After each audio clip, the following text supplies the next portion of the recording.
الخير يا جماعة. في شوية متنكين لا يستحقوا أصلا ذكر أسمائهم، اللي بيقولوا إن السودان هتخش مصر من هنا وليبيا هتخش من الغرب. يعني ادينا في امتيازنا احنا مثلا الجيش المصري يعني مش هنعرف نوقفهم. احنا ممكن نضرب السودان وليبيا، يعني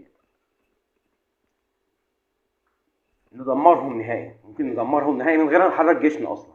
احنا عند في جيوش جاهزة إنها تدك من غير ما احنا نحرك جيشنا اساسا. هما والجيش بتاعنا بياكل جدايه وفول، بس عشان تبقوا انتوا فاهمين يعني. وثوره 25 يناير سلميه، تمام. واي ثوره هتيجي بعد كده سلميه، ده غصب عن اي حد، لان الجيش معانا في الثوره، الجيش ده جزء من الثوره، ما ينفعش ان انا اغفله، والا انا كده بقسم البلد. آه، معرفش بقى الاخوه في السعوديه دول الحبهان اللي بيشربوه ده،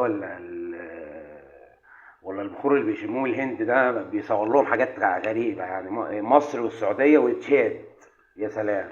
مصر والسعوديه، احنا قلنا مصر والسعوديه واليمن هما اللي الحدود، يعني لو هتفك حدود هيبقى مصر والسعوديه واليمن، والقائد هتبقى مصر، هيبقى قائد القوات المسلحه هو قائد الكتله اللي اتفكت منها الحدود دي. بس يا حبيب قلبي، وما تستغلش ان اسمك علي، علي حسين يا مهدي، انك تفور الدنيا.